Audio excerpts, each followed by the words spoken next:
hi everybody, my name's Scott, and today it's my goal to leave you with some actual practical tools that you can use in the real world. And the reason I say that is because, like many of you, I have been to lots of training sessions as a professional. In fact, Annette's going to give us our first Zoom poll.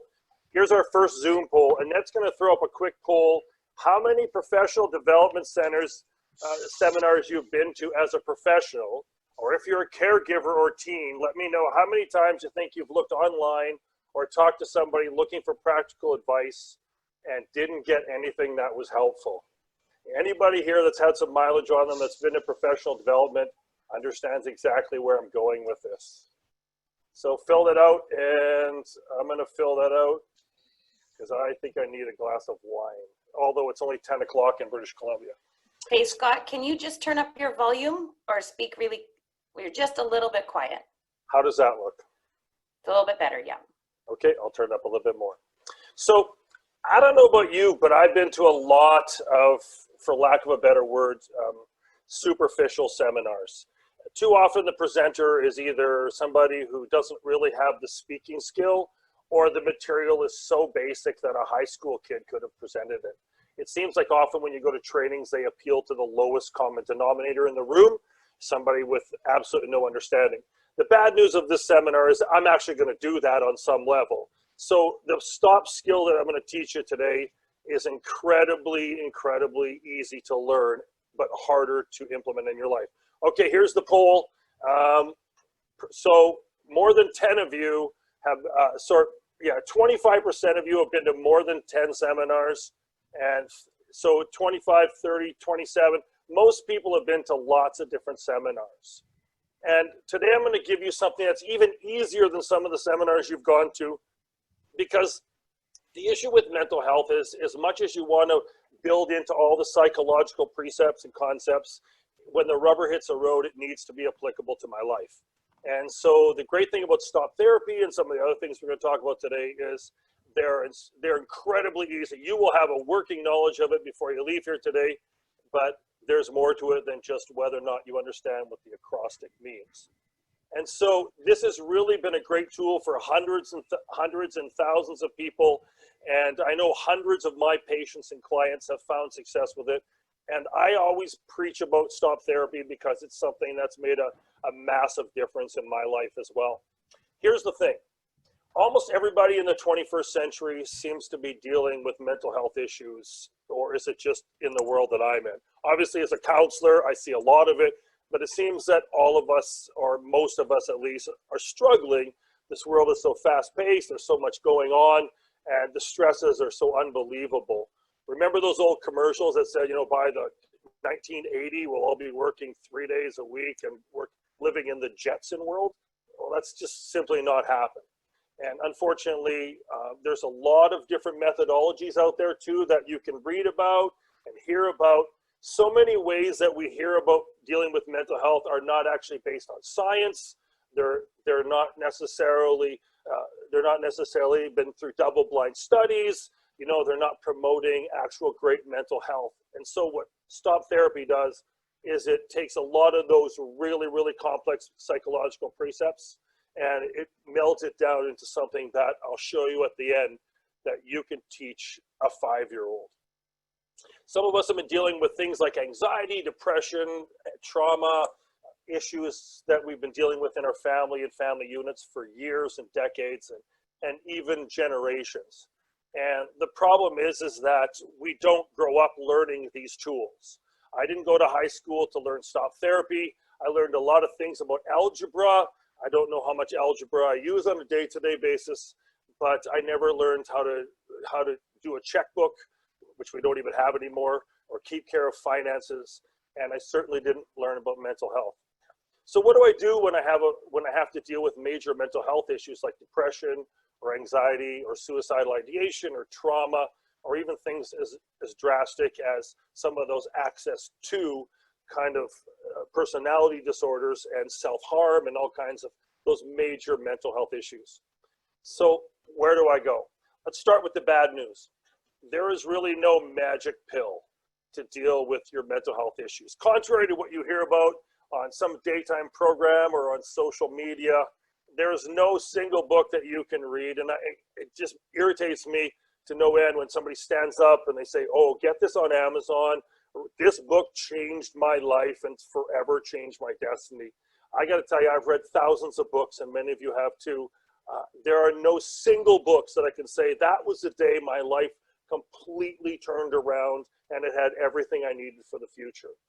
The problem is that we live in the 21st century where we all want a quick fix solution, and it's very difficult to get a quick fix from a lifetime or generations of trauma or highly dysfunctional relationships or coping skills, right? I mean, seriously, some of these issues require years and years of input. So some of you might have been at a recent seminar when I talked briefly about STOPP Therapy, and I said this statement, and I kind of started us out with this one. It says, there's no yoga class or diet or ritual that you can perform that's necessarily going to be enough to rewrite your neural connections all by itself. Those things are immensely helpful. I'm all for things like yoga and meditation and mindfulness, but alone, they aren't necessarily enough to deal with 30 years of depression. Mental health is an inside job. It takes a lot of work to move those neural pathways around and deal with things like trauma or my past, or work through all those weird and messed up coping mechanisms that I've gotten or inherited from my family or from my generations. And so, yeah, so the reality is it's going to take some serious effort. Okay, but enough of the bad news. Let's get into the good stuff. The problem, as I said earlier, is that most of us don't learn this stuff growing up. Most of us have never been taught about things like cognitive distortions. I'm going to talk to you about that today. Incredibly important to understand, to be able to call yourself on your own stuff.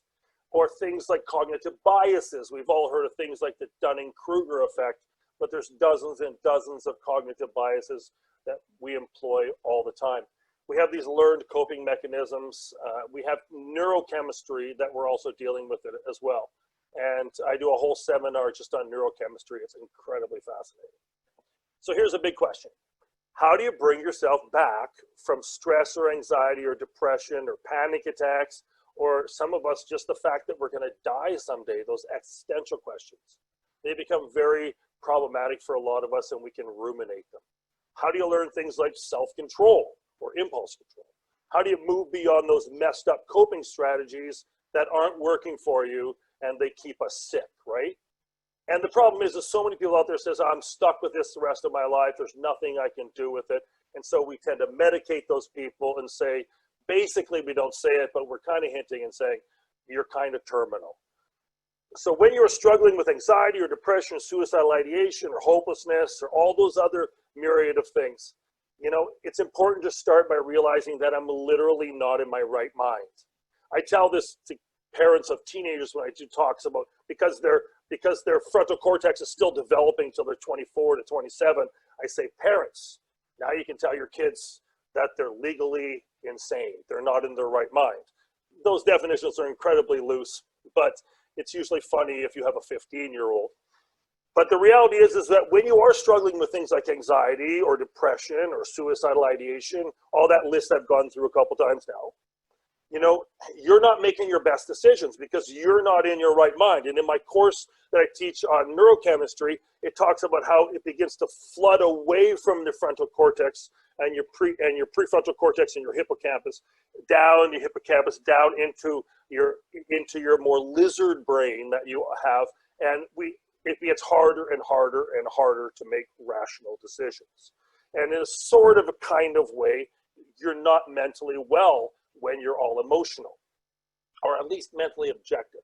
So that's the big question we're going to deal with in this seminar. Is for those of you who struggle with these kind of mental health issues, those of you who just want to get more and more mastery over your impulse control, how do you do that? So extra points if you know who this guy is. He's a famous weirdo, but I love this because where we start with STOPP Therapy is the realization that to deal with these things, I need to learn a mechanism, and you don't hear this a lot of places. I need to learn how to shut down those voices in my head. Not those voices that 6 to 10% of us feel that know about that are clinical. I'm talking about that narrative that goes inside your mind when you're having these racing thoughts, when you begin to get stressed out, when you start ping-ponging and oh my gosh, oh my gosh, oh my gosh.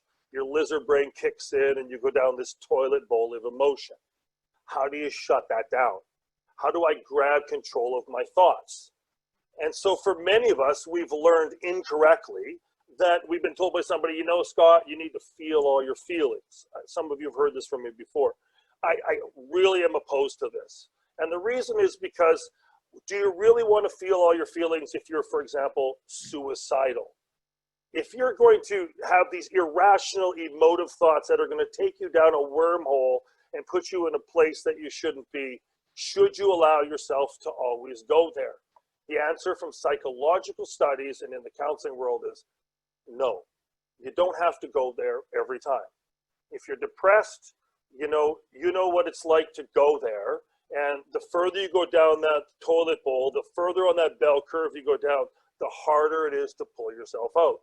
Those of you with anxiety, you know, how does it work letting yourself go over the edge every time you have an anxiety attack? That is not really a great methodology for dealing with anxiety. And if you have anxiety, you already know that. So the actual way to deal with extreme thoughts and mental health rabbit holes is to begin by taking control of my thoughts. This is a learned skill. It's harder for some of us than it is for others. I always make this joke that some guys especially, I don't mean to be sexist, but some people understand this. I can turn to a wall right now, and even with 100 of you on there, I can probably stare at that wall long enough to turn my brain off.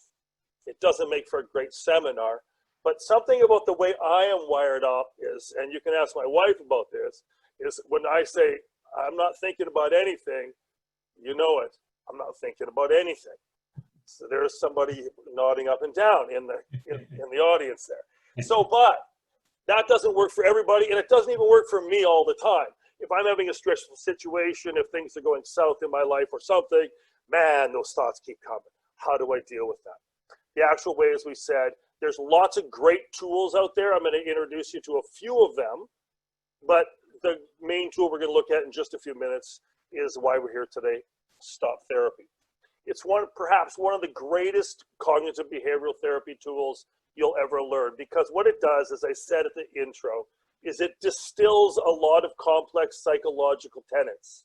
Things like distraction and about 15 different cognitive tools are employed in this one tool to help you get your head around and how to learn how to stop yourself from going there all the time and being sort of a slave to your emotions.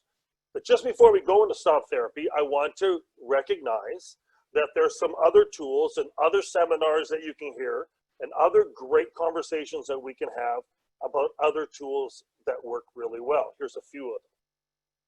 STOPP Therapy doesn't work for everybody, but that really actually hardly matters, because by learning STOPP Therapy, you're learning these subset goals, that those things will become more and more important, and STOPP Therapy becomes more and more just a side tool. I have my own version of STOPP Therapy. I started with the standard version, the 5 steps, but now because I've been doing it for a while, I've kind of morphed it into my own toolboxy kind of way of doing it. That's the goal, not to follow the rule of the law, but to get those precepts behind the rule and make that a part of my thinking and a part of actually my automatic responses. We'll talk about that. So no matter what methodology you choose, the thing is that people tend to kind of half-ass it. They tend to do it for a week or two and it doesn't work, and they'll try it again 6 months from now. Most of these tools will not work. It's like working out physically. January comes, we all hit the gym for 3 weeks. Does that make the substantive change in your life that you were looking for? No. No, it was a great 3 weeks. Maybe it was a terrible 3 weeks. But the problem is that real change takes repetition and time. So here's a Zoom poll for you, and that's going to put up. Here's the question. What do you think the average length of time people go to counseling for is? How many months on average do people attend regular counseling? Make your submission really quick, because I'm going to go on. And Annette, as soon as you have some numbers, please throw that up. Because the question is kind of loaded, and you won't see a lot of information around this. So what I did is I polled 3 or 4 of my colleagues, and wow, 60% of you are right. 3 months is the average amount of time that people go to counseling. Actually, the number is about 2.5 months. So it's interesting, I've studied this for years, and some of my colleagues have as well. When I worked at a while ago, I actually got 5 or 6 of my colleagues in the same building, and we all basically did our own study for about a month. And we came up with the fact that most people attend between 1.5 and 3 months of counseling. Here's the problem. How long, no Zoom poll, but how long do you think it is before people start to see some qualitative change as a result of counseling? And I think you know where this is headed. It's just over 3 months. So people go to counseling, they go for 2.5 or 3 months, and the next time when they quit, the next time someone says, hey, Scott, you should probably go to counseling, what do they say? They say, well, I have been there, done that, right? And it didn't do much, right? And it didn't, because just at the point where you're starting to see qualitative and quantitative change in your life, those things were starting to seep into my melon, those neural pathways were starting to be influenced, and I was starting to agree with the counselor or whomever. I decided it wasn't working. And the problem with that is, as we said, qualitative change takes time. So no matter which tool you choose, you need to employ those tools for a while. Here's some great tools. So as you'll see on the slide, all of us needs to have a toolbox.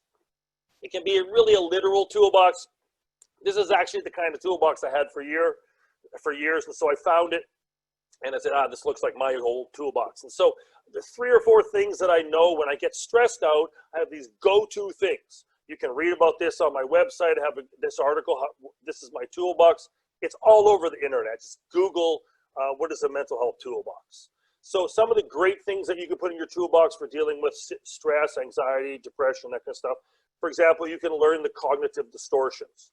Do you know the 15 or 21 or 23 classic cognitive distortions, like all or nothing thinking, catastrophizing, black and white thinking? You know, you deserve to know these things, so that what you do is, when I start to do this, I say, okay, Scott, totally catastrophizing. It has to become a part of my makeup so that I can employ it when I need it. Mindful breathing is another one. What's your number? So if you take neurofeedback or biofeedback, what you can learn is you have a sweet spot for mindful breathing. My number is 5.5 breaths a minute. When I make myself go down to 5.5 breaths a minute, and I usually am a shallow breather, it really changes everything from my blood pressure to my heart rate, my pulse, everything. My body temperature gets affected, and I know this because I've hooked myself up and seen this. Everything changes in my physiology when I get to 5.5. What's my number? Learn mindful breathing. Radical acceptance theory. It's a great concept. Google it. Some of those DBT counseling things like HALT. I learned hungry, angry, lonely, and tired. I find I'm more apt to do something, want to do something cheap and lascivious when I'm hungry, angry, lonely, and tired. Incredibly important to know. Neurofeedback, as I said. Perspective changing and building. All of counseling is about changing perspective. I have something called the wisdom rock, this cheesy little rock that I carry when I do public speaking, and I rub on that rock. It says wisdom, and it's such a cheesy little tool, but you know, it reminds me, Scott, think before you talk. And it's important for me. It's in my toolbox. There's a lot of different things like somatic therapies, there's art therapies, there's distraction and deflection techniques that you can learn. And my personal favorite, WWSS, which is sort of an arrogant, vain thing, except for I'm only doing it tongue-in-cheek with my clients. Some of them said to me in the early years, I go home, and when I'm about to do this thing, I think, what did Scott say to me in our last session? And so I ripped off the WWJD thing. I'm not Jesus on any level, but some of my clients have actually said, I've said to myself, WWSS. What would my counselor say? What would my smart, wise mind say? There's this concept called wise mind, my smart brain. When I get in these stressful situations, I ask myself, if I wasn't emotional right now, would I be saying this? It's an incredibly important skill to learn. Those are all great skills, but we're not here for them. So if you want to, you can talk to us about learning those skills. You can Google them. I can give you some great resources. They're phenomenal. I try to learn as many of them as I can, but we're here for something else. This is called STOPP Therapy. The actual way to deal with extreme thoughts and mental health rabbit holes is to begin by taking control, as I said, of your mind. It's a learned skill, as I've said. Like impulse control, you have to learn how to control your impulses. Maturity doesn't do it on its own. Stop therapy is like CBT, cognitive behavioral therapy, for those of you who may not know. It's CBT in a nutshell. It's the one key skill that you can learn that help you take control of that emotional monologue or conversation in my head. It's based a lot on Viktor Frankl. Many of you know him. He's one of my personal psychological and life heroes. He lived and survived Auschwitz concentration camp. He invented an amazing psychological school called logotherapy, and I'm a huge fan. And his landmark classic book, what he writes is this, and this is incredibly important to get if you get nothing else. Between stimulus and response, there is a space, a little space. And in that space lies the freedom to choose our response. Some of you have told you this before. In the freedom to choose that response. So in that little space is where I can choose how I'm going to respond to any situation. So you're in Walmart, some guy turns around and coughs in your direction. I have a brief minute, second, microsecond to decide how freaked out I'm going to get. That's where stop therapy comes in. It's based on the idea of this small space. So I want to start because I have to, every time I do this, pardon me, every time I do this, I have to tell the story of a person I'm going to call Lori. Some of you have heard the story before. I call her Lori because her name is Lori. And Lori was a client of mine. She had extreme anxiety and panic attacks. She came in to see me after having a situation in the mall where she walked into the mall in Maple Ridge, British Columbia, and before she knew it, she was having this panic attack and was fetal position kind of in the middle of the mall. Incredibly, incredibly embarrassing if it was me or you. So she comes into my office, we were been seeing each other, and she says, hey, what can I do about this? And I said to her, you know, have you heard about stop therapy? And so I said to her, how much time between when you walked in the mall and realized you were going to have a panic attack was it before you had a panic attack? And she said, no time. The problem with this is I can't win that argument with stop therapy because, as I said, I need a little space to work with her. So we had a bit of an argument for 15 or 20 minutes, and we came to this conclusion together that, and if you've heard this before, it's just really foundational, that there was this second or two before she had her panic attack. She didn't even know why she had a panic attack, but the top of her lips started to sweat, and I knew we could win. Because as soon as you can understand something that's going to happen before it happens, forewarned is incredibly forearmed. And so you begin stop therapy. Stop therapy says this. I walk into the mall, or the guy coughs on me at Walmart, and he coughs on me, and I'm about to lose it in many, many cases by just knowing enough at that moment of time to say, stop it, Scott. I'm about to go there. Okay, get control of your life. Don't freak out. Stop it. So some people even say it out loud and freak out their friends and relatives when they're first learning stop therapy. So when this happens to me, the guy coughs on me, I'm about to lose it in whichever way is comfortable for me. And all of a sudden something in my brain goes, stop it right now. And many, many times that's enough, but often it isn't. Stop therapy is this acrostic, stop. So the first thing I do is I grab a hold of my brain and my thought.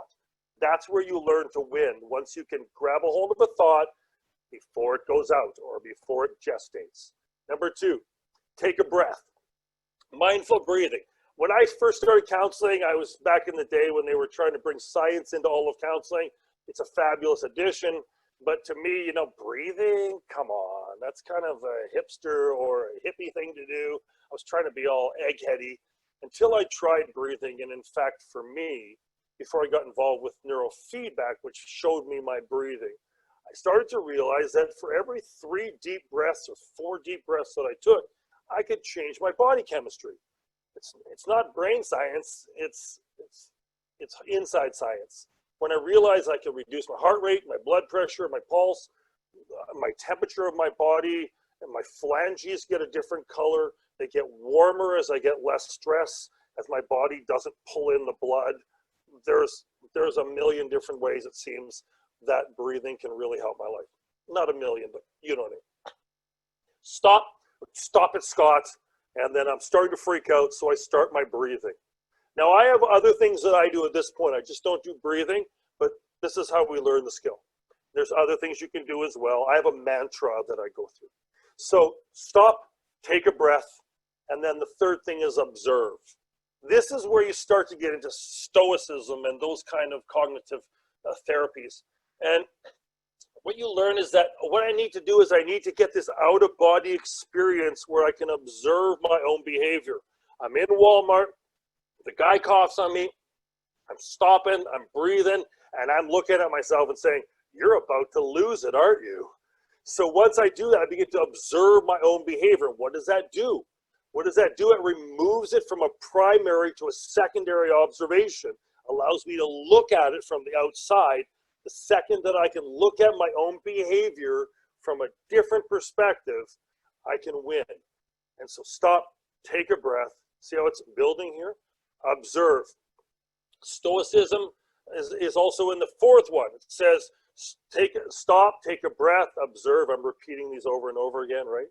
Stop, take a breath, observe, pull back, pull away from the operating table, that out-of-body experience, and start to critically analyze it. Okay, Scott, why are you upset? Well, I'm afraid that I'm going to get sick, or that guy disrespected me, which is in my world quite a bit. You know, I grew up in the 70s and the 80s. It's like, whoa, what's up? You know, how dare you do that to me? Some of us are prone to anger. Some of us freak out because we're prone to feel like we're going to get sick more than other people. The Stoicism says the view from above. I learned to take this out-of-body thing. Not only do I observe my behavior, but then I begin to critique my behavior. This is a learned skill that, as we said, and the reason most people don't get it is because to this point, it's fairly linear. The last P, though, is to practice. Stop, take a breath, observe, pull back, and then practice. Here's the bad news. Real mental health change takes a lot of practice. People will do this for a month or 2 months or 6 or 8 weeks, and then they'll never do it again, and it doesn't work for them. I had to practice this myself, and this isn't a humble brag because maybe it's a testimony to how bad I was at this. I had to do this for literally years before this became a regular go-to in my life. How do I move this from a thing that I heard at a seminar to something I do, to something that's now ingrained in me, so that at the point where I get stressed in Walmart, the first thing I think about is not, the first thing I think about is stop it. And I'm not talking about him. So as we said, it takes time to rewrite those neural pathways, and there's all kinds of great tools you can see here. Now, if we go, so what you understand, as I didn't mention, is in this past slide, that is a great website. That is a website that looks like it was created on dial-up back in 1994, but the information in there is solid. And if you go to that website, and it's also getselfhelp.uk.co or one of those, you'll see that again later. It's the same address. You'll be able to pick up all the STOPP Therapy material that you need. And we'll be looking at that again in a minute. This is called a thought record. Many of you who have done these things in counseling, or basically any counselor who's ever been out there, some point in their career has used one of these thought records from time to time. It's a tool I use in STOPP Therapy to get people started. It reminds people that you need to do this a couple of 100 times before it becomes automatic. Here's how you bring this into your life. Rubber hits the road. For me, it usually starts in a counseling chair. So I teach a client, I say, listen, Scott, you're in my office, I'm gonna teach you STOPP Therapy. We go through what you just learned. I start by getting them to recall, okay, last week, tell me about 2 times when you lost it. And so they talk about whatever, their anxiety, depression, their anger, trauma hits, and all those kind of things, and panic attacks. And so what we do is we go over that and we fill out the sheet in hindsight. So we go through the sheet, and there's little questions at the bottom, and it's really practical on many levels. Oops, sorry, I'm gonna back up here.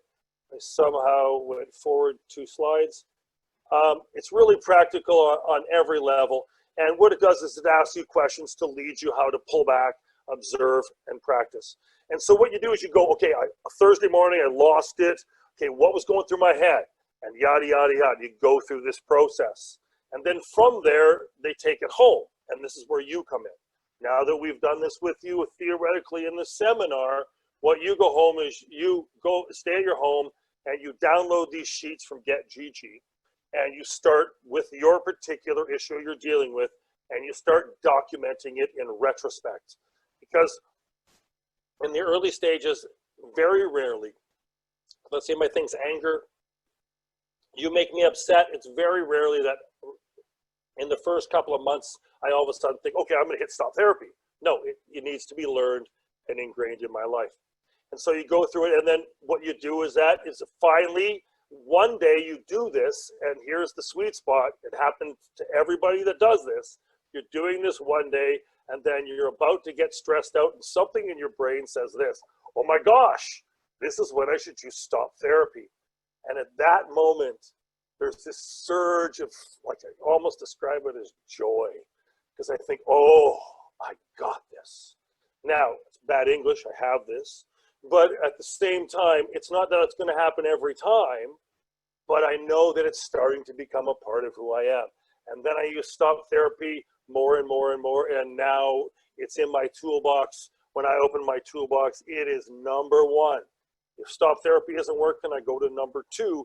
But for me at least, stop therapy, probably I'd say 40 to 50% of the time when I'm in the zone and I'm, being the best Scott I can be, and I get stressed out, that will come to my mind immediately.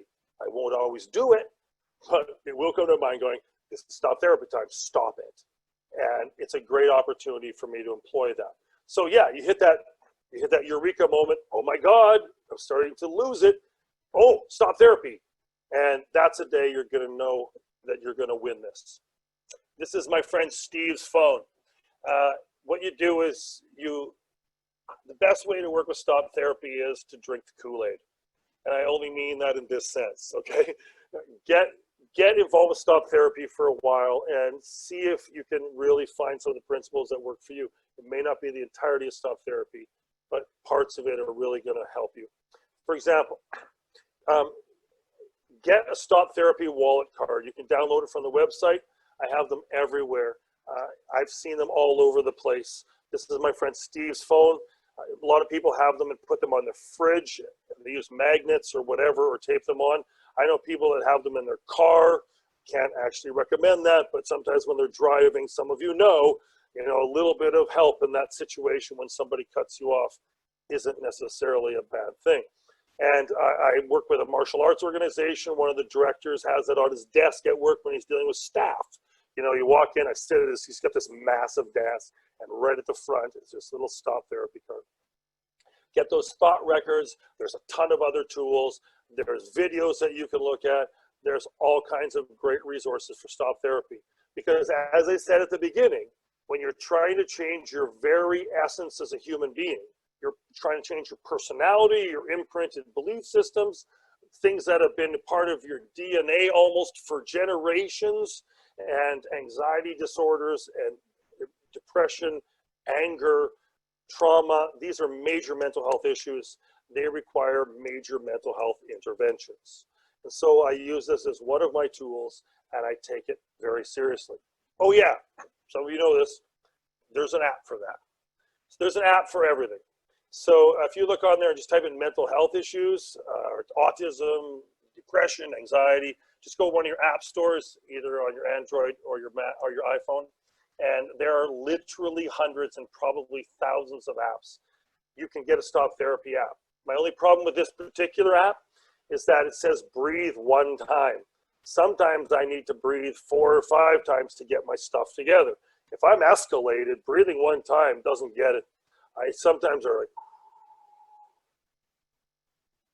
and I'm breathing slow until I lower my heartbeat. 3 to 4 deep breaths, I can lower my heartbeat 10 beats a minute. That is miraculous. That could be the difference between losing it and not losing it. That's not all of stop therapy, but if you did nothing else but learn that part, you're way ahead of the game. There's an app for that. So, number one, get a hold of your thoughts. You know, number two is we need to change the narrative. We need to think differently about thinking. As we said, I need to pull back from that emotion. This is a short section just to kind of give you a fuller understanding of stop therapy.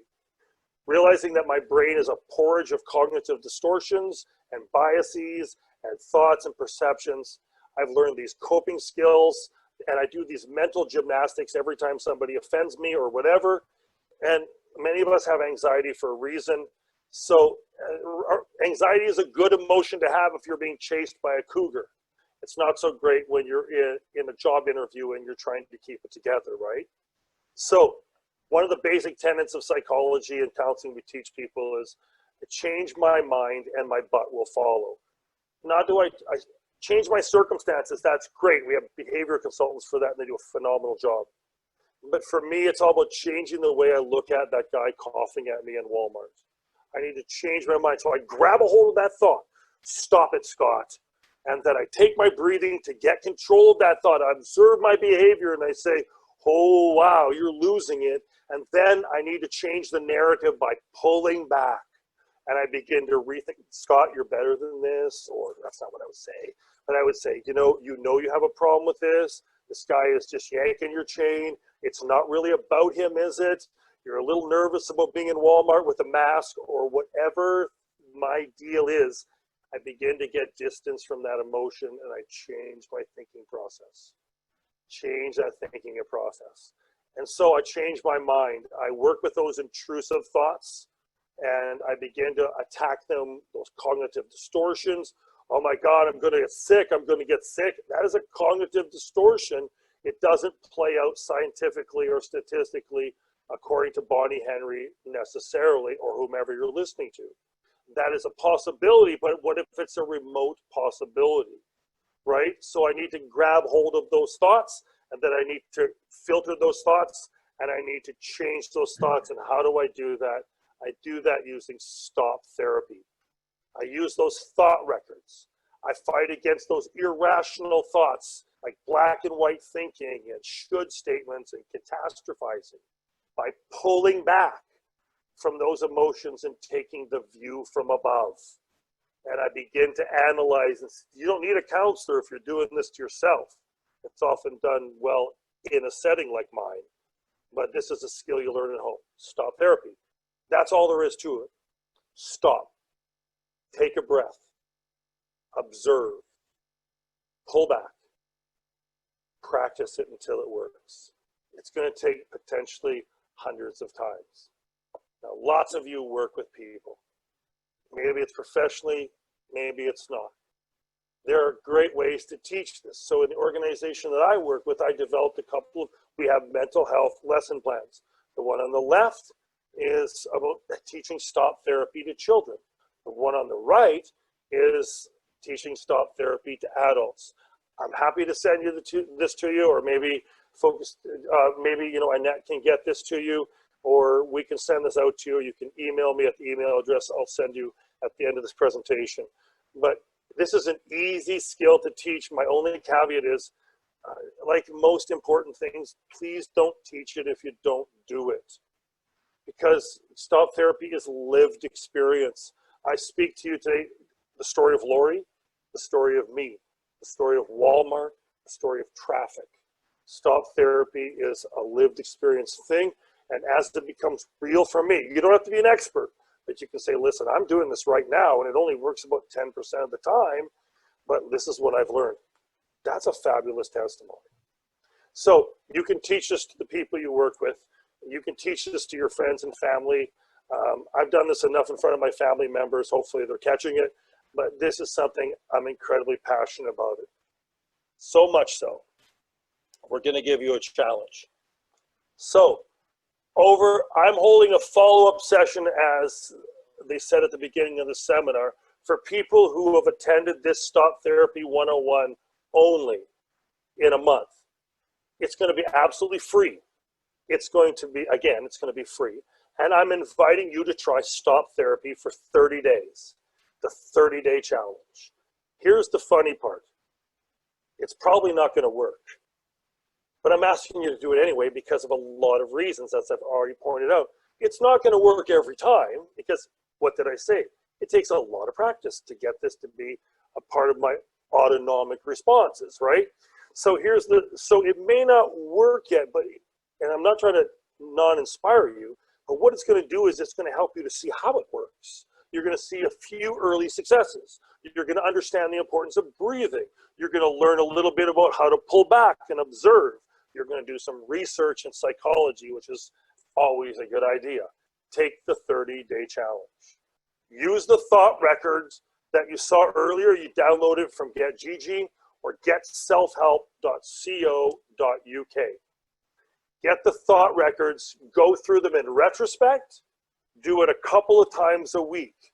Record your emotional escalation, whether that's sadness, anger, depression, anxious thoughts, panic attacks, or that just those intrusive thoughts that you cannot seem to control. I mean, heck, some of you wake up in the morning at 80% full throttle already, right? So you're not going to have a problem finding 2 or 3 episodes a week that you can look back on. It's really not hard. And to look at it just the same way that you would if you were going to do push-ups for a month to see if you get any triceps. Do it that way, and I think you'll find it's a valuable experience.